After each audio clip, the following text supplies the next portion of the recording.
The Mysteries of Udolpho by Ann Radcliffe.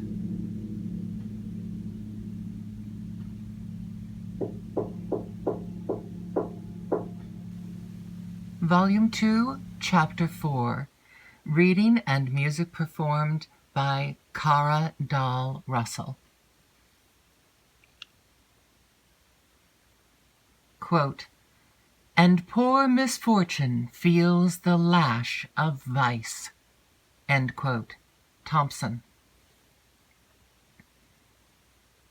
Emily seized the first opportunity of conversing alone with Monsieur Quesnel concerning La Vallée. His answers to her enquiries were concise, and delivered with the air of a man who is conscious of possessing absolute power, and impatient of hearing it questioned. He declared that the disposal of the place was a necessary measure, and that she might consider herself indebted to his prudence for even the small income that remained for her. "But, however," added he, "when this Venetian count, I have forgot his name, marries you, your present disagreeable state of dependence will cease. As a relation to you, I rejoice in the circumstance, which is so fortunate for you, and I may add, so unexpected by your friends." For some moments Emily was chilled into silence by this speech, and when she attempted to undeceive him concerning the purport of the note she had enclosed in Montoni's letter, he appeared to have some private reason for disbelieving her assertion, and, for a considerable time, persevered in accusing her of capricious conduct. Being, at length, however, convinced that she really disliked Morano, and had positively rejected his suit, his resentment was extravagant, and he expressed it in terms equally pointed and inhuman, for, secretly flattered by the prospect of a connection with a nobleman whose title he had affected to forget, he was incapable of feeling pity for whatever sufferings of his niece might stand in the way of his ambition. Emily saw at once in his manner all the difficulties that awaited her, and, though no oppression would have power to make her renounce Valancourt for Morano, her fortitude now trembled at an encounter with the violent passions of her uncle. She opposed his turbulence and indignation only by the mild dignity of a superior mind, but the gentle firmness of her conduct served to exasperate still more his resentment, since it compelled him to feel his own inferiority, and, when he left her, he declared that, if she persisted in her folly, both himself and Montoni would abandon her to the contempt of the world. The calmness she had assumed in his presence failed Emily when alone, and she wept bitterly, and called frequently upon the name of her departed father, whose advice to her from his death-bed she then remembered. "Alas," said she, "I do indeed perceive how much more valuable is the strength of fortitude than the grace of sensibility, and I will also endeavour to fulfil the promise I then made. I will not indulge in unavailing lamentation, but will try to endure with firmness the oppression I cannot elude." Somewhat soothed by the conscientiousness of performing a part of St. Aubert's last request, and of endeavouring to pursue the conduct he would have approved, she overcame her tears, and, when the company met at dinner, had recovered her usual serenity of countenance.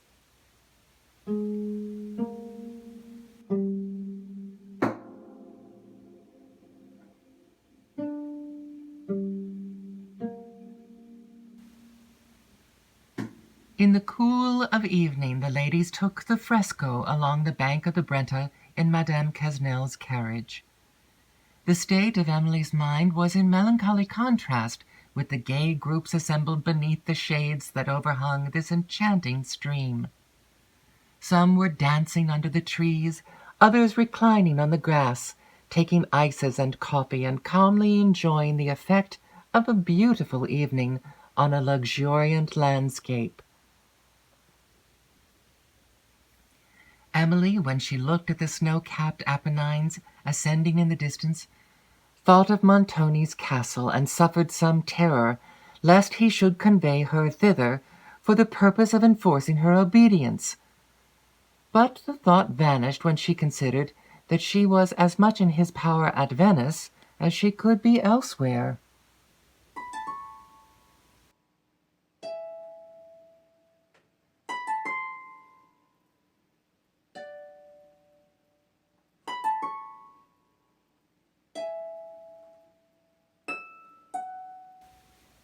It was moonlight before the party returned to the villa, where supper was spread in the airy hall which had so much enchanted Emily's fancy on the preceding night.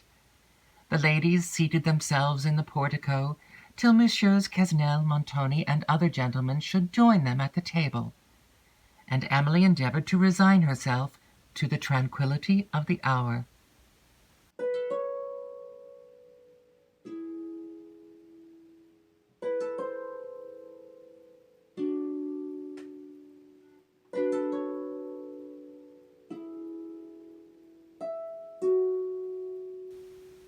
Presently a barge stopped at the steps that led into the gardens, and, soon after, she distinguished the voices of Montoni and Quesnel, and then that of Morano, who, in the next moment, appeared.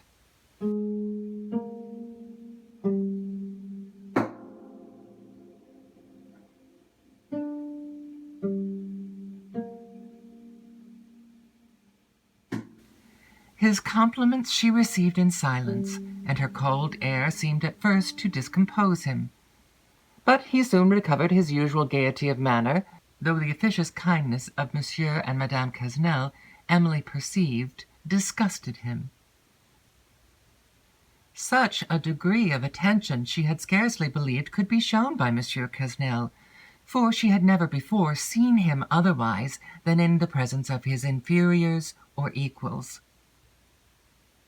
When she would retire to her own apartment, her mind almost involuntarily dwelt on the most probable means of prevailing with the Count to withdraw his suit, and to her liberal mind none appeared more probable than that of acknowledging to him a prior attachment, and throwing herself upon his generosity for a release.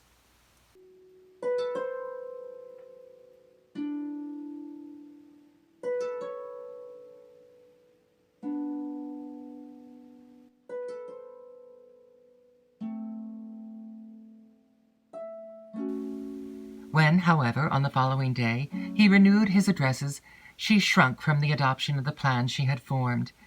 There was something so repugnant to her just pride in laying open the secret of her heart to such a man as Morano, and in suing him for compassion, that she impatiently rejected this design, and wondered that she could have paused upon it for a moment. The rejection of his suit she repeated in the most decisive terms she could select, mingling with it a severe censure of his conduct. But, though the Count appeared mortified by this, he persevered in the most ardent professions of admiration, till he was interrupted and Emily released by the presence of Madame Quesnel.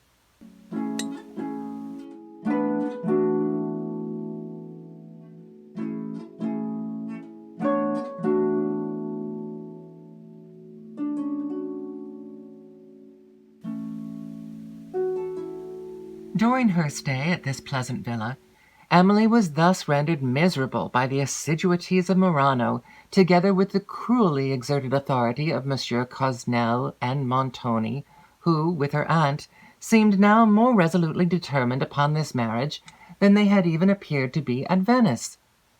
Monsieur Quesnel, finding that both argument and menace were ineffectual in enforcing an immediate conclusion to it, at length relinquished his endeavours, and trusted to the power of Montoni and to the course of events at Venice.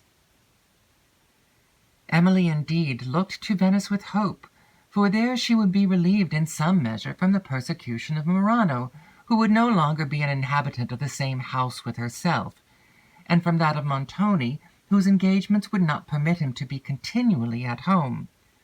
But, amidst the pressure of her own misfortunes, She did not forget those of poor Teresa, for whom she had pleaded with courageous tenderness to Quesnel, who promised, in slight and general terms, that she would not be forgotten. Montoni, in a long conversation with Monsieur Quesnel, arranged the plan to be pursued respecting Emily, and Monsieur Quesnel proposed to be at Venice as soon as he should be informed that the nuptials were concluded.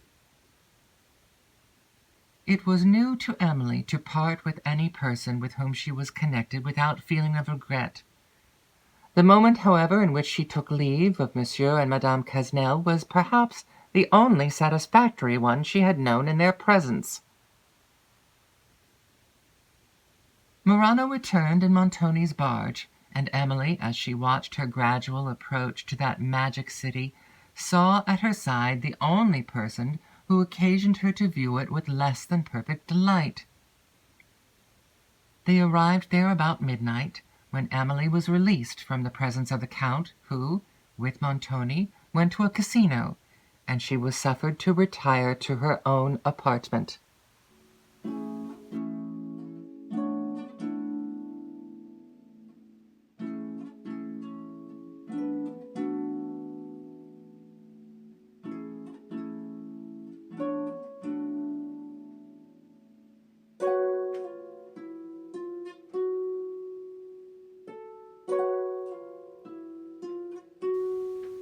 On the following day, Montoni, in a short conversation which he held with Emily, informed her that he would no longer be trifled with, and that, since her marriage with the Count would be so highly advantageous to her, that folly only could object to it, and folly of such extent as was incapable of conviction.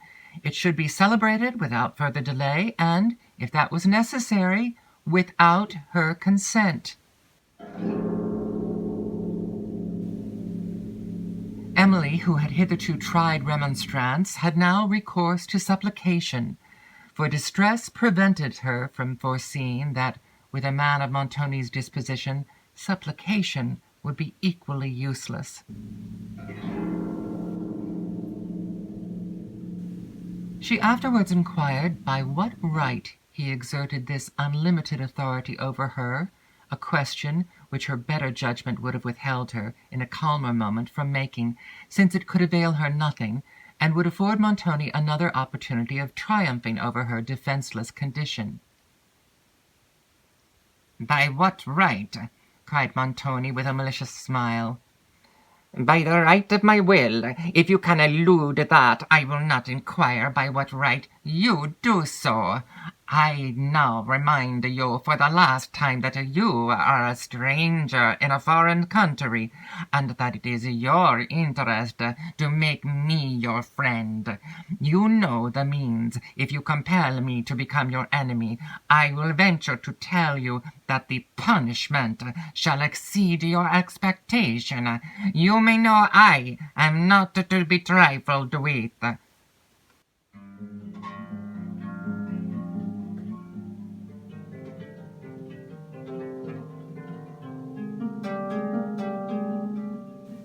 Emily continued for some time after Montoni had left her in a state of despair, or rather stupefaction. A consciousness of misery was all that remained in her mind. In this situation Madame Montoni found her, at the sound of whose voice Emily looked up, and her aunt, somewhat softened by the expression of despair that fixed her countenance, spoke in a manner more kind than she had ever yet done.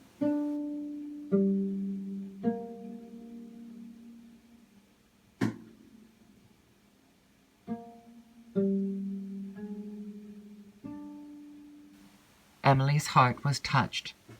She shed tears, and after weeping for some time, recovered sufficient composure to speak on the subject of her distress, and to endeavour to interest Madame Montoni in her behalf. But though the compassion of her aunt had been surprised, her ambition was not to be overcome, and her present object was to be the aunt of a countess. Emily's efforts, therefore, were as unsuccessful as they had been with Montoni, and she withdrew to her apartment to think and weep alone. How often did she remember the parting scene with Valancourt, and wish that the Italian had mentioned Montoni's character with less reserve!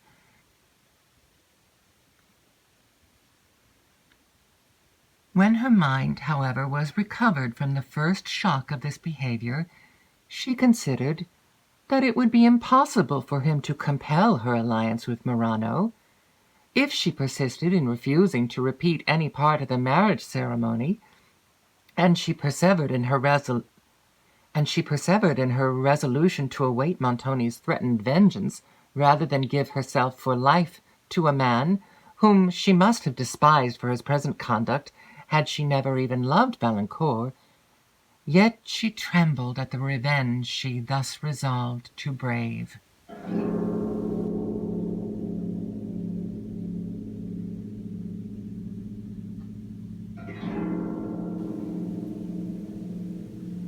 An affair, however, soon after occurred which somewhat called off Montoni's attention from Emily. The mysterious visits of Orsino were renewed with more frequency since the return of the former to Venice. There were others also, besides Orsino, admitted to these midnight councils, and among them Cavigni and Verezzi. Montoni became more reserved and austere in his manner than ever, and Emily, if her own interests had not made her regardless of his, might have perceived that something extraordinary was working in his mind. One night, on which a council was not held, Orsino came in great agitation of spirits, and dispatched his confidential servant to Montoni, who was at a casino, desiring that he should return home immediately, but charging the servant not to mention his name. Montoni obeyed the summons, and, on meeting Orsino, was informed of the circumstances that occasioned his visit and his visible alarm, with a part of which he was already acquainted. A Venetian nobleman, who had on some late occasion provoked the hatred of Orsino, had been waylaid and poniarded by hired assassins, and, as the murdered person was of the first connections, the Senate had taken up the affair. One of the assassins was now apprehended, who had confessed that Orsino was his employer in the atrocious deed, and the latter, informed of his danger, had now come to Montoni to consult on the measures necessary to favour his escape. He knew that, at this time, the officers of the police were upon the watch for him all over the city. To leave it at present, therefore, was impracticable, and Montoni consented to secrete him for a few days, till the vigilance of justice should relax, then to assist him in quitting Venice. He knew the danger he himself incurred by permitting Orsino to remain in his house, but such was the nature of his obligations to this man that he did not think it prudent to refuse him an asylum. Such was the person whom Montoni had admitted to his confidence, and for whom he felt as much friendship as was compatible with his character.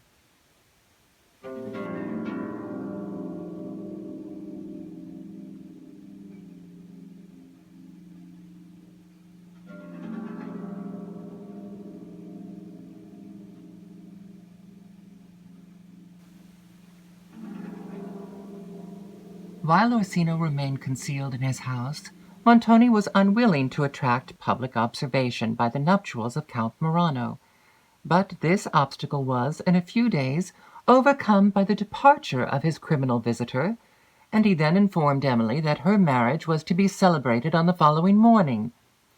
To her repeated assurances that it would not take place, he replied only by a malignant smile, and telling her that the Count and a priest would be at his house early in the morning, he advised her no further to dare his resentment by opposition to his will and to her own interest. "I am now going out for the evening," said he. "Remember that I shall give your hand to Count Morano in the morning." Emily, having ever since his late threats expected that her trials would arrive at length to this crisis, was less shocked by the declaration that she otherwise would have been, and she endeavored to support herself by the belief that the marriage could not be valid so long as she refused before the priest to repeat any part of the ceremony. Yet, as the moment of trial approached, her long harassed spirit shrunk almost equally from the encounter of his vengeance, and from the hand of Count Morano. She was not even perfectly certain of the consequence of her steady refusal at the altar, and she trembled more than ever at the power of Montoni, which seemed unlimited as his will, for she saw that he would not scruple to transgress any law, if by doing so he could accomplish his project.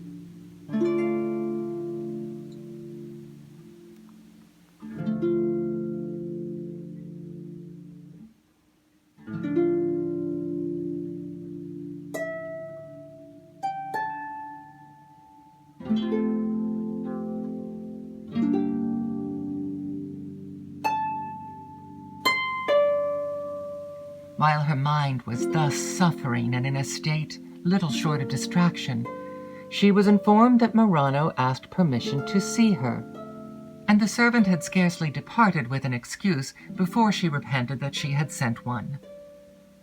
In the next moment, reverting to her former design and determining to try whether expostulation and entreaty would not succeed where a refusal and a just disdain had failed, she recalled her servant, and sending a different message, prepared to go down to the Count.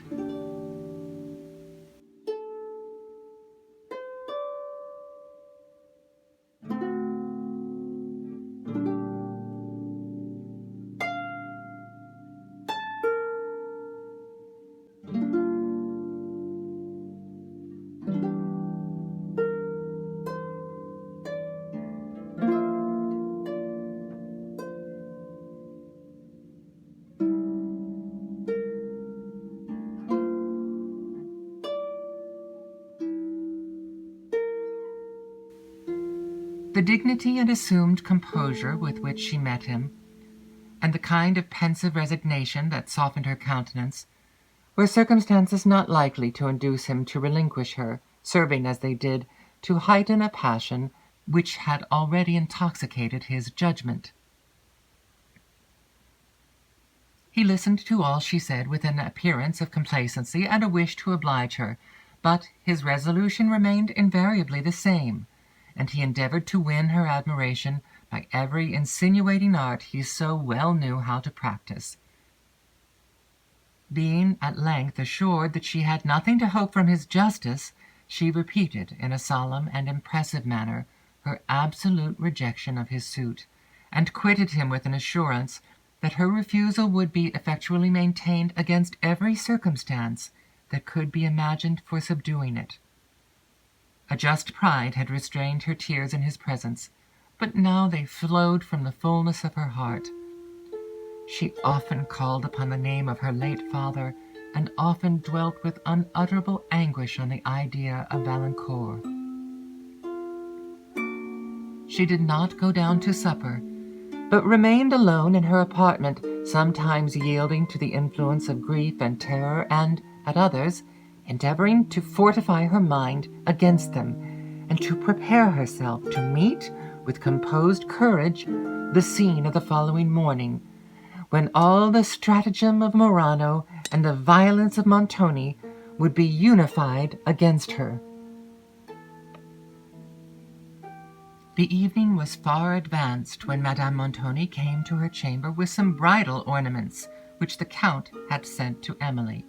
She had this day purposely avoided her niece, perhaps because her usual insensibility failed her, and she feared to trust herself with a view of Emily's distress, or possibly, though her conscience was seldom audible, it now reproached her with her conduct to her brother's orphan child, whose happiness had been entrusted to her care by a dying father. Emily could not look at these presents, and made a last though almost hopeless effort to interest the compassion of Madame Montoni, who, if she did feel any degree of pity or remorse, successfully concealed it, and reproached her niece with folly in being miserable concerning a marriage which ought only to make her happy. "Oh, I am sure," said she, "if I was unmarried, and the Count had proposed to me, I should have been flattered by the distinction. And if I should have been so, I am sure, niece, you, who have no fortune, ought to feel yourself highly honored, and show a proper gratitude and humility towards the Count for his condescension. I am often surprised, I must own, to observe how humbly he deports himself to you, notwithstanding the haughty airs you give yourself. I wonder he has patience to humour you so. If I was he, I know I should often be ready to reprehend you, and make you know yourself a little better.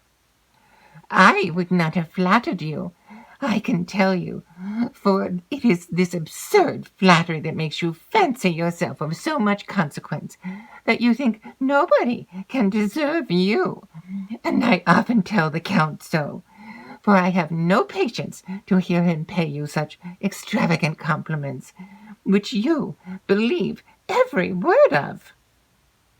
"Your patience, madam, cannot suffer more cruelly on such occasions than my own," said Emily.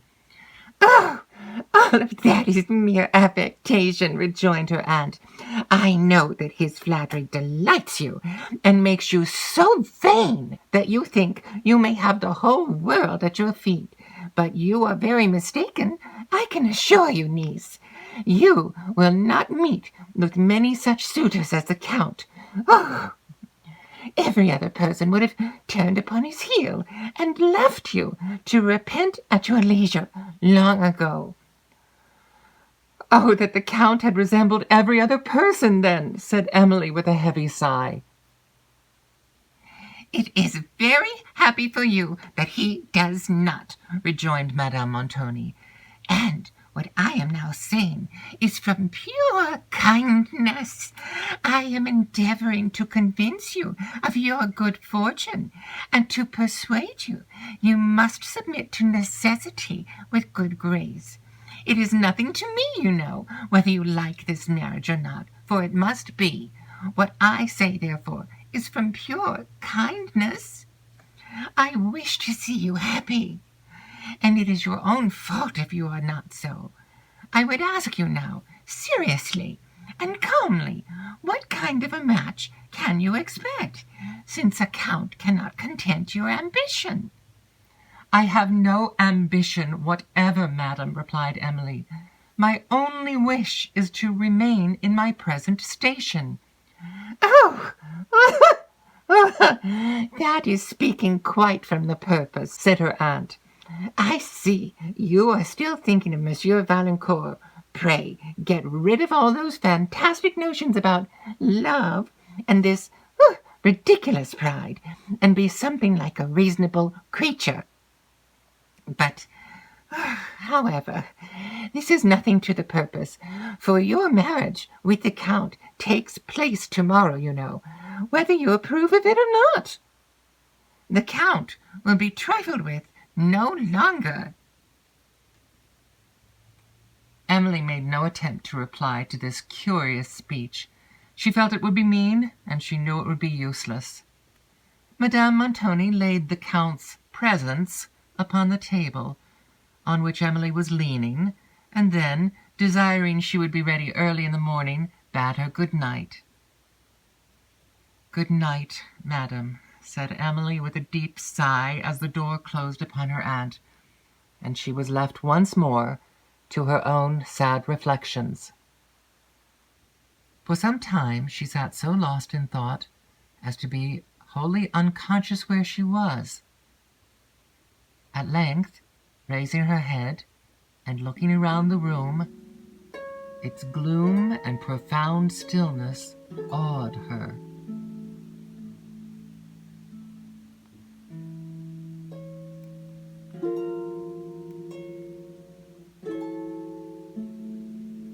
She fixed her eyes on the door through which her aunt had disappeared, and listened anxiously for some sound that might relieve the deep dejection of her spirits. But it was past midnight, and all the family, except the servant who sat up for Montoni, had retired to bed. Her mind, long harassed by distress, now yielded to imaginary terrors. She trembled to look into that obscurity of her spacious chamber, and feared she knew not what. A state of mind which continued so long that she would have called up Annette, her aunt's woman, had her fears permitted her to rise from her chair and to cross the apartment. These melancholy illusions at length began to disperse, and she retired to her bed, not to sleep, for that was scarcely possible, but to try, at least, to quiet her disturbed fancy, and to collect strength of spirits sufficient to bear her through the scene of the approaching morning.